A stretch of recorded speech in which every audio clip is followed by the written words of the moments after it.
नमस्कार, बहुत स्वागत है आपका न्यूज़ 18 के डिजिटल प्लेटफॉर्म पर। मैं हूं आपके साथ अंशिका पाठक और इस वक्त मेरे साथ मौजूद है मार्केट एक्सपर्ट अनुज गुप्ता जी। अनुज जी, आपका बहुत स्वागत है। अनुज जी, क्योंकि मार्केट के बारे में हम बात कर रहे हैं और हर किसी की नज़र पिछले एक हफ्ते से गोल्ड एंड सिल्वर पर है। धड़ाक से नीचे रेट्स आए हैं गोल्ड और सिल्वर के, और जिनकी शादी होने वाली है नवंबर दिसंबर में, उनके लिए खुशखबरी है। कैसे देख रहे हैं सर? देखिए, ये महज 10 दिन की बात नहीं है। ये अगर आप 2025 के स्टार्टिंग से देखेंगे, तभी से ये लोगों की नज़र में गोल्ड सिल्वर था। तो अगर आप देखेंगे 2025 के स्टार्टिंग से लेकर अभी तक, तो गोल्ड करीबन 89% के रिटर्न दे चुका है, सॉरी सिल्वर 89% रिटर्न दे चुका है, और गोल्ड करीबन 70% के रिटर्न दे चुका है। तो सभी की नज़र गोल्ड सिल्वर पे थी। और पिछले 10 दिनों में इसलिए इंटरेस्टेड है क्योंकि जो फेस्टिवल सीजन गया, उसमें फिजिकल के भाव बहुत बढ़ गए थे। हमने देखा फिजिकल मार्केट में गोल्ड का भाव करीबन 1,35,000 तक बिका, और सिल्वर करीबन 1-2 लाख तक बिकी है। तो इस वजह से काफ़ी नज़र में रही है लोगों के, और इसकी वजह से हम देख रहे हैं कि काफ़ी उठापटक फिजिकल मार्केट में देखने को मिली है। अच्छा, एक सवाल ये भी है जो आम जनता के मन में ज़रूर उठता है कि गोल्ड डिमांड में काफ़ी ज़्यादा रहता है, but at the same time silver को देखें तो सिल्वर के रेट्स बहुत ज़्यादा है। कैसे इसे समझे दोनों के डिफरेंस को? देखिए, gold basically is a precious metal, जो कि टोटली प्रीशियस मेटल है, जबकि सिल्वर जो है प्रीशियस मेटल के साथ साथ इंडस्ट्रियल मेटल भी है। हमने देखा है पिछले कुछ सालों में सिल्वर का जो डिमांड है वो एज ए इंडस्ट्रियल मेटल बहुत यूज़ हुआ है, चाहे वो सोलर पैनल्स में हो, चाहे वो ईवीज में हो, चाहे वो आईफोन्स में हो। जितने भी आपके फ़ोन है सब में आपको सिल्वर मिलता है। प्लस अगर आप देखेंगे तो ईवीज में बहुत डिमांड बढ़ी है। प्लस चिप जो बनती हैं उसमें भी सिल्वर का यूज़ होता है, तो सिल्वर का इंडस्ट्रियल यूसेज बहुत इंक्रीज़ हुआ है। तो इसके हम देखते हैं कि सिल्वर के जो प्राइजेज हैं वो बहुत स्पीड से इंक्रीज़ हुए हैं as compared to the gold, और सिल्वर ने गोल्ड को बीट भी किया है। तो कहीं ना कहीं इंडस्ट्रियल मेटल का जो सपोर्ट है वो भी सिल्वर को मिलता है, प्लस जो प्रीशियस मेटल का सपोर्ट है वो तो सिल्वर को मिलता ही है। तो यहाँ पर सिल्वर जो है ड्यूअल चलता है, अगर गोल्ड बढ़ेगा तो सिल्वर बढ़ेगा, प्लस अगर इंडस्ट्रियल मेटल बढ़ेंगे तब भी सिल्वर को सपोर्ट मिलता है। अच्छा, एक चीज़ तो यहाँ समझना होगा कि डिमांड जैसे ही किसी भी चीज़ की बढ़ती है वैसे ही उसका प्राइस भी उतना ही उछाल करता है। अभी हाल ही में त्यौहार भी थे और हर किसी को खरीदना था ज्वेलरी। बहुत सारे त्यौहार आए बीच में, अभी हम बात भी कर रहे थे करवा चौथ, धनतेरस, लेकिन फिर भी तब नहीं कम हुए जितना अब कम हुए रेट्स। देखिए, जनरली क्या होता है, फेस्टिवल जो दिवाली का त्यौहार है, इसमें लोग सिल्वर को एज ए ऑस्पिशियस के तौर पर परचेज करते हैं, पूजा के लिए यूज़ करते हैं, तो वो मैंडेटरी हो जाता है। तो ऐसे में क्या होता है, जनरली फिजिकल मार्केट में शॉर्टेज क्रिएट हो जाती है क्योंकि हर किसी को फिजिकल चाहिए। तो हमने देखा कि इस बार जो फिजिकल सिल्वर थी उसकी डिमांड बहुत बढ़ी एज़ कम्पेयर पिछले साल के मुकाबले, लोगों ने बहुत खरीदा। प्लस यहाँ पर ईटीएफ की डिमांड ने एक नया रोल प्ले किया। हालांकि पिछले सालों में हमने देखा ईटीएफ उतना नहीं था, बट इस टाइम अगर आप देखेंगे तो ईटीएफ ने बहुत ज़्यादा रोल प्ले किया, और ईटीएफ का अगर आप पूरा एयूएम देखेंगे दैट इज ऑलमोस्ट 40,000 करोड़ के आसपास एयूएम हो गया। तो मतलब बहुत बड़ा इन्वेस्टमेंट हो गया है सिल्वर ईटीएफ का। तो सिल्वर ईटीएफ की जितनी भी कंपनीज थी उनकी डिमांड यहाँ पर बढ़ती हुई नजर आई। तो उसकी वजह से हमने देखा कि उनकी डिमांड आने की वजह से सिल्वर जो है फिजिकल मार्केट में शॉर्टेज हो गई, जिसकी वजह से सिल्वर का फिजिकल प्राइस बहुत इंक्रीज हो गया।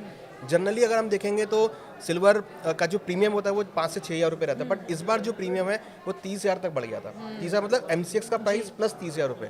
तो उसकी वजह से हमने देखा कि फिजिकल मार्केट में सिल्वर बहुत इंक्रीज हुआ। अभी मौजूदा रेट्स सर गोल्ड के जो हैं उनमें अगर हम मेकिंग चार्जेस को भी ऐड कर दें एक मोटा मोटी, तो कहाँ तक रेट्स जाएंगे? देखिए, अभी हमें लगता है कि क्योंकि जो आपका फेस्टिवल सीजन है वो जा चुका है, उसका प्रीमियम डाइल्यूट हो रहा है, और कहीं ना कहीं हम देख रहे हैं कि लोग अब प्रॉफिट बुक कर रहे हैं। जिन्होंने लोअर लेवल पे खरीदा था वो बुक कर रहे हैं, या जिन ज्वेलर के पास गोल्ड निचले स्तरों पे था वो वहाँ पे बुक कर रहे हैं। प्लस अब क्योंकि यूएस के अंदर इंटरनेशनल मार्केट में फाइनेंशियल ईयर की क्लोजिंग होने वाली दिसंबर में, तो जितने भी आपके हेज फंड्स हैं, जितने भी इन्वेस्टमेंट फंड्स हैं, या असेट मैनेजमेंट कंपनीज हैं, वो अपने पोजीशन यहाँ पे बुक करेंगी। तो हम देख रहे हैं, हमें लगता है कि आने वाले 2 महीने काफ़ी कंसोलिडेट करेंगे, और आने वाले 2 महीनों में आपको कुछ गिरावट जो है यहाँ पर देखने को मिल सकती है। हालांकि हमने पिछले 6 अगर हम बात करें 6 दिनों के अंदर गोल्ड में करीबन $500 की गिरावट आ चुकी है इंटरनेशनली, और सिल्वर के अंदर करीबन ऑलमोस्ट $9 से $10 की गिरावट आ चुकी है। तो गिरावट यहाँ पर बढ़ी हुई है, मगर हमें लगता है कि अभी कुछ और गिरावट यहाँ पर आ सकती है, क्योंकि 2 महीनों में कुछ ज़्यादा डिमांड नहीं है, कोई फेस्टिवल नहीं है। हाँ, शादी का सीज़न ज़रूर है जहाँ पर मुझे लगता है कि कुछ खरीदारी यहाँ पर आपको देखने को मिलेगी, मगर फिलहाल लग रहा है कि जो इन्वेस्टमेंट डिमांड है वो शायद यहाँ पर आपको कुछ नल होती हुई दिखाई देगी। सर, पहले के मुकाबले क्योंकि आप एक एक्सपर्ट हैं और आपने बहुत market up and down situations में भी देखा है, आपने कंपेयर भी किया होगा, क्या पहले के मुकाबले सोना खरीदना आसान हुआ है या मुश्किल हो गया है? आप इसको कैसे कंसिडर करेंगे? पहले जो आसानी से लोग मार्केट में जाते थे और सोच कर रखते थे कि हमें इस फेस्टिवल में ये चीज़ें खरीदनी है, तो अब लोग सोचना भी छोड़ दिए हैं। देखिए अगर हम बात करें प्राइस की तो डेफिनेटली महंगा तो हुआ है। इवन पिछले साल के मुकाबले इस साल में ही गोल्ड का भाव करीबन 70% महंगा हो गया है। और सबसे बड़ी बात क्या है कि प्राइस जो गोल्ड का फ्लक्चुएशन है वो इतना फास्ट है कि 1 घंटे में ही रेट बहुत चेंज हो जाते हैं। पहले क्या होता था कि आप घर से अगर आप चल रहे हैं तो आपको पता है कि ये रेट आपको मिलेगा, तो शॉप तक वो रेट मिलता था। बट अब ये कंफर्म नहीं है कि आप घर से कुछ और रेट सोच के चल रहे हैं, हो सकता है कि वहाँ तक जाते थे कुछ और चेंज हो जाए। तो ये थोड़ा चेंज हुआ है। हालांकि जो वेन्यूज़ हैं गोल्ड इन्वेस्टमेंट के बहुत सारे आ गए हैं। अब गोल्ड ETF के थ्रू आप ले सकते हैं। आप फिजिकल गोल्ड तो लेते ही थे, प्लस आप गोल्ड के अंदर ट्रेडिंग भी कर सकते हैं। अगर आप इक्विटी मार्केट में ट्रेडिंग कर रहे हैं निफ्टी या बैंक निफ्टी में, तो उसकी तरह भी आप ऑप्शंस में ट्रेडिंग कर सकते हैं गोल्ड की। प्लस आप सोवरेन गोल्ड बॉन्ड तो था ही मार्केट में, बट अब गोल्ड ETF के थ्रू, फिजिकल ETF के थ्रू, इवन डिजिटल गोल्ड के थ्रू भी आप खरीदारी कर सकते हैं। तो बहुत सारे एवेन्यूज़ आ गए हैं जिसकी वजह से डिमांड बहुत इंक्रीज़ हुई है। बट हाँ, प्राइस को लेके थोड़ा अनसर्टेन ज़रूर हुआ है क्योंकि प्राइस बहुत स्पीड से चेंज हो रहे हैं। डिमांड सप्लाई जो फैक्टर है वो यहाँ पे बहुत रोल प्ले कर रहा है। जैसे कि अभी आपने कहा कि अभी 2 महीने तो थोड़ा ऐसे ही रहने की उम्मीद है Yes. गोल्ड की रफ्तार को, लेकिन बीच में जो ड्रास्टिक हाई हुआ था गोल्ड, आपने बताया 1,30,000 Yes, के ऊपर yes, चला yes, गया yes. था, उसके पीछे के क्या रीजन थे सर? क्योंकि कुछ लोग कंसिडर कर रहे हैं वॉर लाइक सिचुएशन जो अभी है, रशिया यूक्रेन, दूसरी तरफ डोनाल्ड ट्रंप का जो टैरिफ वॉर है, बहुत सारे रीजंस लोग जो कैलकुलेट कर रहे हैं। आप कैसे देखते हैं इसको? देखिए उसके पीछे एक रीज़न था कि US की गवर्नमेंट शटडाउन हुई थी। अभी 1 महीना पहले शटडाउन हुई थी और वो भी शटडाउन में चल रही है। प्लस यहाँ पर US का जो फेडरल रिजर्व है उन्होंने इंटरेस्ट रेट कट किए थे, जी, जो कि अब आने वाली मीटिंग है वहाँ पर भी शायद इंटरेस्ट रेट कट करेंगे। तो ये बहुत करंट फैक्टर्स थे जिसकी वजह से गोल्ड के प्रीमियम इंक्रीज हो गया था। प्लस फेस्टिवल डिमांड, तो हमने देखा कि फेस्टिवल डिमांड के चलते US गवर्नमेंट जो है वो शटडाउन हुई, उसके चलते प्लस सेंट्रल बैंक से इंटरेस्ट रेट कट किए उसके चलते, तो ये 3 बड़े बड़े ऐसे फैक्टर हुए जिसकी वजह से गोल्ड के प्राइस बहुत जल्दी शूट अप हो गए। प्लस जो गोल्ड US का डॉलर है वो गिर गया नीचे, जो US की बॉन्ड यील्ड थी वो करेक्ट हो गई, तो उसकी वजह से कहीं ना कहीं जो इन्वेस्टमेंट डिमांड है वो आपकी गोल्ड में शिफ्ट हो गई। तो हमने देखा कि उसकी वजह से बहुत स्पीड से गोल्ड के भाव इंक्रीज हो गए, जो कि एक आम पब्लिक नहीं समझ पाई और कहीं ना कहीं वो उसमें ट्रैप हो गई कि भाई रेट क्यों बढ़ गए, या वो नहीं खरीद पाए, या उन्होंने हाईयर रेट पे परचेज कर लिया। तो जैसी फेस्टिवल खत्म हुआ वो सारा जो है प्रीमियम फेस्टिवल का वो यहाँ पर डाइल्यूट हो गया। मैं एक न्यूज़पेपर में एक एडिटोरियल पेज पढ़ रही थी, तो उसमें एक एडिटर ने लिखा था फॉर गोल्ड कि मैं जब छोटा था तो मैं ये सोचता था कि मैं जब कमाने लगूंगा तो ज़मीन में इन्वेस्टमेंट करूंगा, ताकि जब तक मेरा रिटायरमेंट पीरियड आए तो मैं उस ज़मीन में चीज़ों को बिल्ड करके पैसे कमाऊंगा। लेकिन अब जिस रफ्तार से गोल्ड बढ़ रहे हैं तो मैं ये सोचता हूँ कि मुझे बचपन से गोल्ड में ही पैसा इन्वेस्ट करना चाहिए था ताकि उससे ज़्यादा मुझे फ़ायदा हो सके। किस चीज़ में इन्वेस्ट करना ज़्यादा बेटर होगा सर? अब आज के समय में ज़मीन ज़्यादा सही है या फिर गोल्ड? देखिए दोनों का अलग अलग महत्व है। हाँ। अगर आप प्रॉपर्टी में लगा रहे हैं तो प्रॉपर्टी के साथ एक इशू ये आता है कि आप उसको जब मर्जी चाहे नहीं बेच सकते। हाँ। मान लीजिए आपको अगर कहीं शिफ्ट होना है तो आप हाँ उस जी। जमीन को लेकर नहीं शिफ्ट नहीं हो हो सकते। सकते। ठीक है, गोल्ड के साथ क्या एक बेनिफिट है कि आप उसको जब मर्जी आप बेच सकते हैं। आप चाहे रात को भी आपको जब बेचना, आप ज्वेलरी शॉप पे जाइए, इवन आप किसी भी कंट्री में हो, आप अगर आपके पास गोल्ड का कोई भी ऑर्नामेंट है आप उसको बेचकर कैश ले सकते हैं। प्लस गोल्ड को आप कहीं भी रखकर ट्रैवल कर सकते हाँ हैं। जी। अगर आपके पास एक टुकड़ा जमीन का है उसका ट्रैवल नहीं कर सकते, बट आपके पास अगर 1 किलो गोल्ड की बार है तो आप उसको कहीं भी कैरी कर सकते हैं। तो ईजी कैरी करना है। प्लस ये एक ऐसा प्रोडक्ट है जो पूरे world wide as a currency आप इसको यूज़ कर सकते हैं। तो गोल्ड के बेनिफिट बहुत सारे हैं।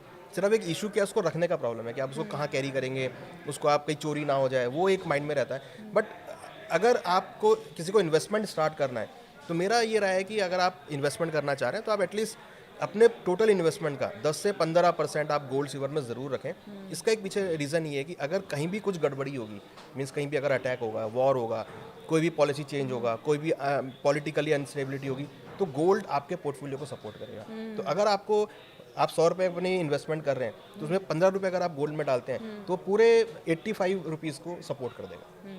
अच्छा सर, क्योंकि बात तो ये कि गोल्ड को हम कहीं भी इजीली कैरी कर सकते हैं और बेच सकते हैं, लेकिन कई बार ऐसा होता है कि हम अपने जो पर्सनल ज्वेलर्स है वहाँ से सामान खरीदते हैं, लेकिन जब तक हम उसे किसी ब्रांडेड जगह लेकर जाते हैं तो वहाँ प्राइस डिफरेंस आ जाता है। तो सवाल ये है कि हम अगर सोना खरीदें तो अपने लोकल ज्वेलरी वाले से खरीदें या फिर जाकर किसी ब्रांड से खरीदें? देखिए ये अपनी अपनी इच्छा पे डिपेंड करता है, क्योंकि अगर आप किसी ब्रांडेड पे जाएंगे तो जनरली देखिए गोल्ड में जो गेम होता है वो मेकिंग चार्जेस का होता है। अगर आप किसी टॉप ब्रांड के पास जाएंगे तो आपको प्योरिटी अच्छी मिलेगी और वहाँ पे आपको हाई थोड़ा सा मेकिंग चार्जेस भी मिलेगा। बट अगर आप लोकल ज्वेलर पे जाते हैं तो वहाँ पर आपको लोकल में आपको कम जो है मेकिंग चार्जेस मिलता है, बट कहीं ना कहीं थोड़ा सा एक क्वेश्चन रहता है कि भाई क्वालिटी कैसी होगी, बट आजकल सभी ज्वेलर आपको सर्टिफिकेट भी देते हैं, तो बेटर है कि अगर आपको कहीं पर भी कॉस्ट कम मिल रही है, अगर आपको सर्टिफिकेट मिल रहा है क्वालिटी का, तो आप वहाँ से ले सकते हैं। अच्छा, कई लोग ये सोचते हैं कि चलो ब्रांड से ही ले लेते हैं, कोई बात नहीं, 15-18% मेकिंग चार्जेस है, लेकिन एटलीस्ट सही तो है। लेकिन जब आप एक इन्वेस्टमेंट पर्पस से कोई चीज़ खरीद रहे हो, तो मेकिंग चार्जेस जितना कम हो सके उस पर लेना बेटर है या फिर ट्रस्टवर्दी जगह से? देखिए, ज्वेलरी इन्वेस्टमेंट नहीं है। हाँ। अगर आप इन्वेस्टमेंट के पर्पज से ज्वेलरी ले रहे हैं, that is not a investment, क्योंकि ज्वेलरी हमेशा डेड इन्वेस्टमेंट होती है, वो आप उसको वापस नहीं बेचते हो। ठीक है, अगर आपको गोल्ड के अंदर इन्वेस्टमेंट करना है, तो या तो आप गोल्ड का कॉइन लें, या फिर आप रॉ गोल्ड लें जो कि आप बार में से कटवा के लें, क्योंकि उसमें आपको मेकिंग चार्जेस नहीं पे करना है। ठीक है, या फिर आप डिजिटल गोल्ड परचेज करें, या फिर आप गोल्ड ETF परचेज करें जहाँ पर आपको मेकिंग चार्जेस नहीं देना है। अगर आप ज्वेलरी ले रहे हैं तो वो केवल यूज़ के लिए है, तो ज्वेलरी कभी भी इन्वेस्टमेंट नहीं होता है। Jewellery is a dead investment कि आपने ले लिया और लॉकर में बंद करके रख दिया। तो अगर आपको ज्वेलरी ले रहे हो तो आप ये मान के चलो कि वो आपकी यूज़ के लिए है, वो इन्वेस्टमेंट नहीं है। बट आप अगर गोल्ड इन्वेस्टमेंट करना चाह रहे हो तो आप या तो ETF लें, या फिर गोल्ड का रॉ गोल्ड लें, या गोल्ड का कॉइन लें, या फिर बार से कटवा के लें जिसमें आपको मेकिंग चार्जेस नहीं लगता है, तो उसको आप कभी भी फिर जाकर इजीली विदाउट मेकिंग चार्जेस नुकसान के आप उसको बेच सकते हो। सर, मैं अच्छे से मुझे वो ईयर याद नहीं है, लेकिन 2010 के पहले ऐसा हुआ था कि अचानक से रेट्स बहुत तेज़ी से बढ़े थे गोल्ड के, और फिर धड़ाक से कम भी हो गए थे।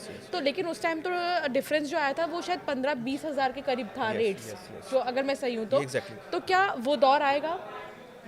देखिए, अगर आप 15-20 हज़ार की बात कर रहे हैं तो वो आ चुका है 6 दिन में। गोल्ड का भाव 12,000 रुपये गिर चुका है, चांदी का भाव करीब 27,000 रुपये गिर चुका है। बट देखिए, उस टाइम में और इस टाइम में बहुत बड़ा फर्क है। फर्क ये है कि उस टाइम पे सेंट्रल बैंक्स उतनी जम के खरीदारी नहीं कर रहे थे, इस टाइम पे सेंट्रल बैंक्स खरीदारी कर रहे हैं। प्लस उस time gold ETF, silver ETF नहीं था। आज के टाइम में आपके पास गोल्ड और सिल्वर ETF है। तीसरा पॉइंट कि जो जियोपॉलिटिकल कंसर्न्स हैं वो यहाँ पर बहुत सारे हैं। हमने प्री कोविड और कोविड में ये डिफरेंस देखा है कि लोगों की इन्वेस्टमेंट करने का तरीका चेंज हो गया। हमने देखा कोविड के टाइम पे लोग उतना एग्रेसिव नहीं थे, बट कोविड के बाद लोगों ने देखा कि भाई आप डिजिटली जितना इन्वेस्टमेंट करेंगे उतना बेनिफिट होगा, क्योंकि आपको अगर कहीं ट्रैवल करना है, आपको कहीं शिफ्ट होना है, आपने अगर जमीन में पैसा लगा रखा है तो वो आप उसको नहीं यूज़ कर सकते, आपको किसी भी रेट में बेचना पड़ेगा। बट आपके पास अगर डिजिटली एसेट है, मीन्स आपने अगर इक्विटी में डाला हुआ है तो that is also a good. आपने अगर डिजिटल गोल्ड लिया हुआ है, आपके फिजिकल है, तो आप उसको कहीं भी यूज़ कर सकते हैं। तो हमने देखा कि लोगों का जो कंसेप्ट है इन्वेस्टमेंट का वो डिजिटली बहुत शिफ्ट हुआ है। तो कहीं ना कहीं लोग आप देख रहे हैं कि इन्वेस्टर ये देख रहे हैं कि भाई आपको ऐसा प्रोडक्ट मिले जो डिजिटली आप इन्वेस्टमेंट कर सकें। तो ये गोल्ड और सिल्वर को लेकर बातचीत का सिलसिला चल रहा था। और एक आखिरी सवाल सर, ये कि अभी तक तो रशिया यूक्रेन का वॉर रुका भी नहीं है, और डोनाल्ड ट्रंप के ट्रेड वॉर की बात करें, अगर टैरिफ जो लगातार वो लगा रहे थे, जिसका विरोध भी कई सारे कंट्रीज़ ने किया, अभी तक वो भी बहुत ज़्यादा शांत नहीं हुआ है। ऐसे में गोल्ड के रेट्स को कम होना हम कैसे देखें, क्योंकि एक फैक्टर तो ये भी था। देखिए, बिल्कुल जैसे ट्रेड वॉर का हमने सुना कि भाई US चाइना का ट्रेड वॉर कुछ प्रोग्रेस में है, इंडिया भी उसमें है कि भाई प्रोग्रेस में, तो एक कहीं ना कहीं जो अनसर्टेनिटी का प्रीमियम था वो भी कम हुआ कि भाई चलो अब ट्रेड वॉर खत्म होगा तो आपका अनसर्टेनिटी खत्म होगा, तो हमने देखा उसका प्रीमियम कम हो गया। हमें लगता है कि इसकी वजह से अभी कुछ और गोल्ड में गिरावट आ सकती है, बट ये गिरावट जो है ना एक मौका होगा खरीदारी करने के लिए, क्योंकि हमें ये लगता है कि अगर आप एक लॉन्ग टर्म इन्वेस्टमेंट बना के चल रहे हैं, अगर आपका व्यू है लॉन्ग टर्म, अगर आप 3 से 5 साल का व्यू लेके चल रहे हैं, तो आप गोल्ड में इन्वेस्टमेंट करें। छोटी छोटी क्वांटिटी में एक फ्लो बना के चले कि आपको हर महीने 1 ग्राम 2 ग्राम करके बाय करना, तो आपको लंबी अवधि में अच्छे रिटर्न मिलेंगे। हाँ, एक ज़रूर आप इस पे ज़रूर बताइएगा कि अगर किसी को भी काम, मैं कहती हूँ बहुत हाई प्रोफाइल व्यक्ति नहीं, बहुत एक आम घर से आने वाला व्यक्ति, मिडिल क्लास फैमिली या उससे भी नीचे क्लास का फैमिली, अगर वो चाहता है कि अपनी चीज़ों को वो संजोए, तो वो कैसे आगे बढ़े, उसके लिए एक टेक्निक कोई हो? देखिए, गोल्ड और सिल्वर में आप एक फ्लो बना के चलें। आप एक साथ सारा पैसा ना डालें। आप एक SIP का फॉर्म यूज़ करें कि भाई आपको हर महीने कुछ कुछ क्वांटिटी बाय करनी है। आप हर महीने आप 1 ग्राम 2 ग्राम 5 ग्राम 10 ग्राम की आप क्वांटिटी को बाय करके चलें।